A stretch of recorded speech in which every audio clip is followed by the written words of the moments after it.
the mass media itself can no longer assume that there is that mass, and it's a bit of a philosophical argument that you're getting into. On the other hand, as this is taking place online in the real world, this is what's taking place. Now, these are findings that were shared by Pulse Asia. And if you were to ask, based on their findings, who the most influential source of information for choosing a president is, hands down, almost 3-to-1, it's media. It's not your family, it's not your friends, it's not your church, it's not the surveys, it's not your politicians, or it's not nothing. It's media. And in terms of media, hands down, it's TV, not the broadsheets, not even the internet. Now, there's a lot of argument whether these are a bit skewed, because since you said media, it's simply that you're emphasizing TV, and therefore it doesn't adequately reflect, for example, how TV itself gets its leads from the papers, or how the officialdom or the radio also in turn get their lead from the papers. But I don't know if that's just newspapermen trying to justify their existence. But anyway, this is the reality in contrast to our online world.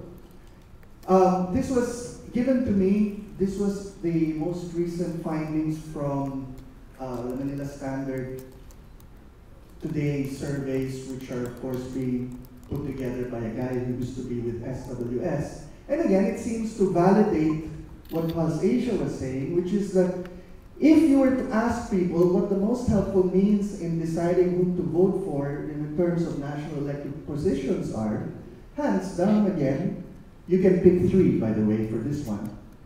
It's TV news, it's TV ads, and this is a very interestingly phrased answer, the third one. Learn that he has personally visited our place. Again, if you just look at it superficially, what does it say? Learn. It's not that you saw them. It's not that you shook their hand. Narinig ko na pumunta siya dito sa lugar namin, which actually ties in to media again. In other words, you either saw it on TV or heard about it on the radio. Again, this is the real world, and if you go down here, you can visit their website over the internet, only 3.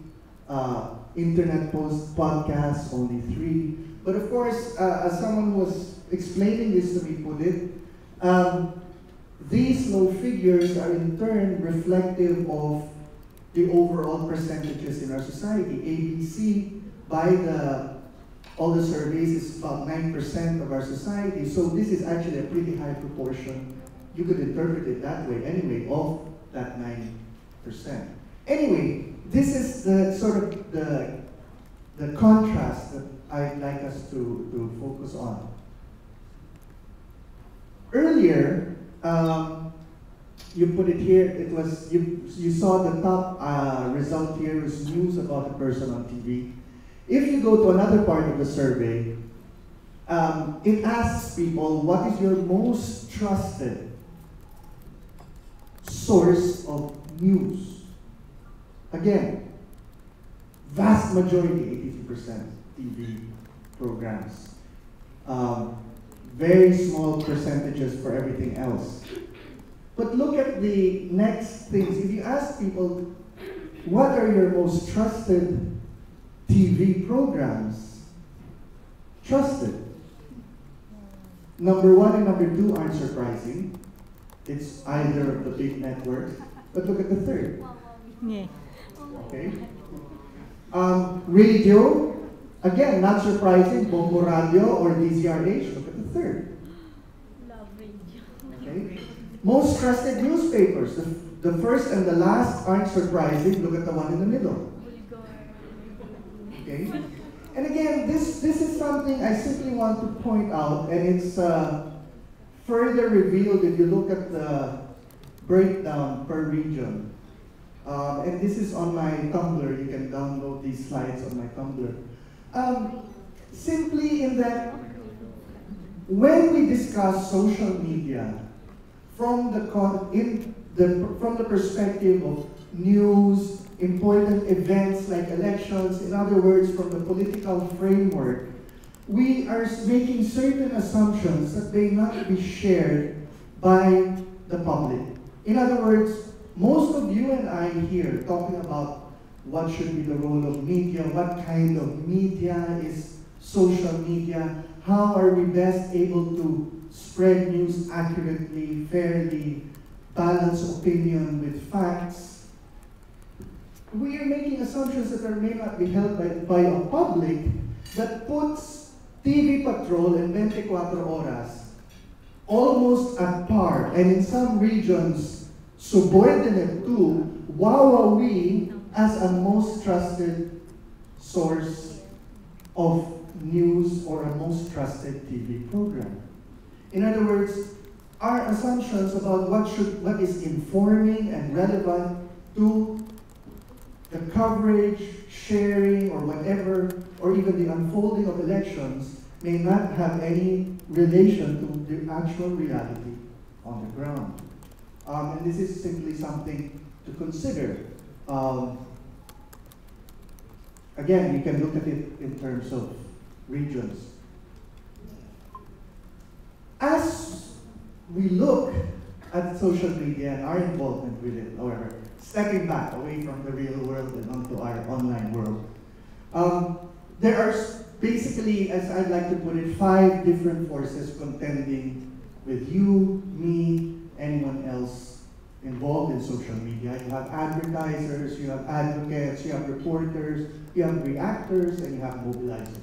And I think these basically lay out the way the dynamics have evolved online in terms of the elections. You have, of course, advertisers. That this is a reflection of the real world where most people will be getting their information or will be influenced by advertising. It's no different from online as it is from the regular world, and everyone is in it. Everyone is investing as much as possible heavily into it. Not necessarily because it may have any measurable outcomes, but because of the perception gain, that you have to be at the cutting edge of waging the campaign. You have, of course, people who are acting as advocates online for candidates, movements, ideologies, etc. You have people who will be explaining why you should vote for someone or not vote for someone. You have, of course, the traditional aspect, people who are acting not as advocates but as reporters of what is going on and how things are unfolding. And reporting on the dynamics taking place. For example, the number of fans of a candidate becomes news, just as the latest ad becomes news. Not because I think it has any particular relevance in terms of an election, but simply because it is considered interesting and therefore has to be reported. You have, of course, the reactors who are reacting to the dynamics of this engagement taking place. That if you have, let's say, this report on allegations of fraud or certain tactics or strategies and that sort of thing, all of these start affecting the flow, the ebb and tide of the engagement of the professionals and the citizenry online. And again, it can lead to consequences that what some people will engage in, others will be forced to retract, and that becomes, in turn, news itself. And this is precisely the point and the main focus of interest for the vast majority of people who are not online or